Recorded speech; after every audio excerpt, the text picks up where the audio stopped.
As I must have already mentioned in half the videos on my channel at this point, I believe that Disney, mostly due to Pixar's influence, has become extremely mature in the past 10 to 15 years, and perhaps a little too mature for children.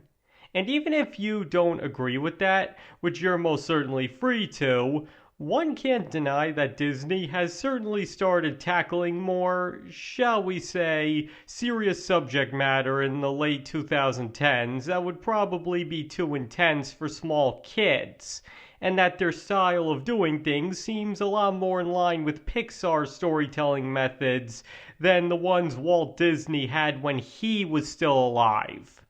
However, there are most certainly exceptions to this, such as Tangled, which I got into in a separate video and you can find a link in the description too, but I feel the best example of this out of any movie they've released since 2010 is 2011's Winnie the Pooh, advertised as a direct sequel to the 1977 classic The Many Adventures of Winnie the Pooh. Because unlike the direct-to-video sequels and live-action remakes, this movie actually does a great job of capturing the essence of a movie made 30 to 40 years earlier. Frankly, it's one of the only times Disney has made an animated sequel that's felt like a worthy follow-up to the original. And today, I'd like to explain why this movie succeeded in this regard where so many others have failed. And just a quick spoiler warning in case, for whatever reason, you'd like to watch this movie for yourself first. So if you don't want anything ruined, you should click off this video. You have been warned. Now, I know right off the bat that there's a few different reasons why this movie works so well as a sequel and feels much more like a Disney movie than a lot of their movies that came after it. One of which is most certainly the fact that Winnie the Pooh has been a whole sub-franchise for Disney since 1988, and thus has had a long time for the brand to establish its own identity. And another reason is that it was given the theatrical treatment, so of course a lot of effort was going to be put into it. And there's also the fact that since little kids, being the target audience, was a foregone conclusion from the start, Disney wouldn't even try to inject Pixar's more nuanced approach into it, and thus it was always going to feel more like a Disney-style movie. And all of that is very true. Winnie the Pooh having a style all his own, combined with the target audience and the theatrical treatment, all tremendously helped it in capturing the spirit of the original movie. However, just because it had all of that in its favor doesn't automatically mean it was going to be a great follow-up. After all, there have been hundreds of sequels with every advantage possible that still managed to get it wrong.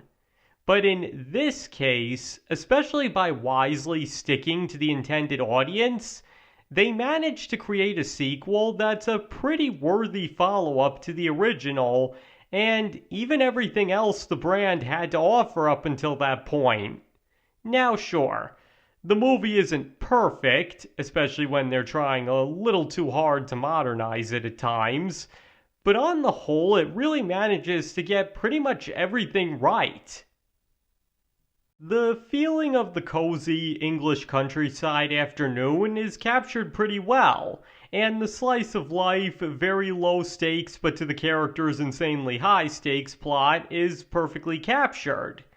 I mean, this movie is simply about Eeyore's tail going missing, Pooh trying to get his hands on some honey, and the gang mistakenly believing that Christopher Robin has been kidnapped. And for a cinematic outing, you can't really get much more Winnie the Pooh than that. Especially because they managed to integrate all of these plot points together so effectively. And the same goes for the songs as well. Especially Everything is Honey. Tone down the animation quality and antics slightly, and that song feels like it could have easily come from pre-2000s Pooh. And all of this is simply punctuated by the fact that the characters are also extremely on point. Pooh is just as hungry and well-meaning as ever. Eeyore is his lovable, depressed self, and we wouldn't have him any other way. Tigger is always a show stealer, and here is no different. Owl's absent-mindedness is put to really good use, and even an inanimate balloon manages to leave an impact on the viewer. But in all honesty, while the characterization of all of them is great, I'd have to say the standout might just go to Rabbit. Having his more jerkish qualities toned down just a bit, and his status as one of the smartest members of the gang played up, really makes him a highlight of the film, especially for the scene when everybody's in despair over Christopher Robin's kidnapping, and out of nowhere he's the one who actually comes up with an admittedly pretty clever idea to rescue him. And, of course, there's the famous scene when they're all trapped in the hole, and he gets increasingly frustrated with both Piglet and Pooh, and everything keeps going as wrong as possible. It's all pretty funny, even for grown adults. Seriously, they really nailed him in this movie. And there's also the more unconventional pairing of Tigger and Eeyore, which combined with a good musical number works really well. Eeyore, normally just standing around depressed, becomes an unwitting punching bag for the overly excited Tigger, who remains perfectly oblivious. And it's exactly what you'd expect from them if they were paired together. Eeyore just wants his suffering to end, and Tigger mistakenly believes he's loving every minute of it and doesn't realize he's doing anything wrong. And this leads to the logical outcome of Eeyore going to extreme lengths to get away from him, mainly by hiding underwater, while Tigger wonders what happened and goes looking for him. Again, it's exactly what you would expect if they were put into that situation. And he's also perfectly paired with Pooh for one of the movie's most well-known lines. Do you ever have one of those days where you just can't win, Eeyore? Yeah, I know how you feel. Let's face it, he was definitely asking the right person there.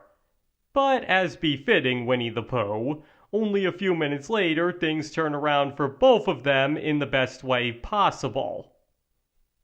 But speaking of Tigger and Eeyore, some might say that the movie does have a bit too much action and energy for a Pooh film, but I don't think that's the case here.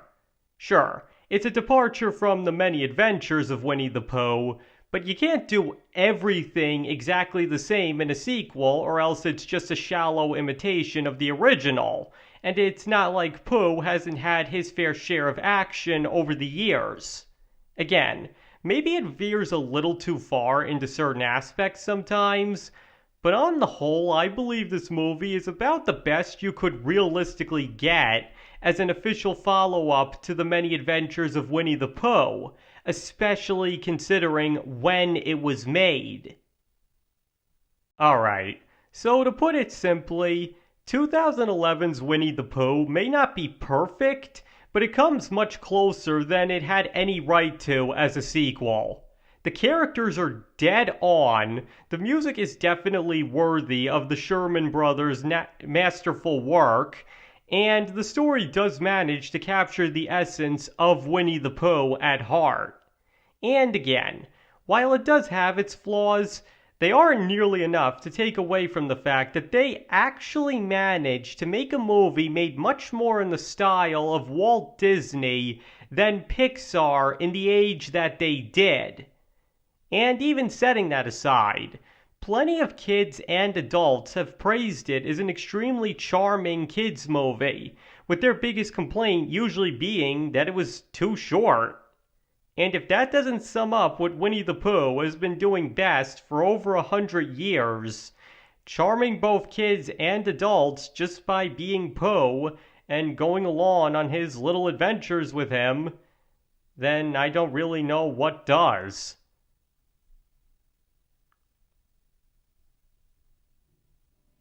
Alright, that's everything I have to say on that.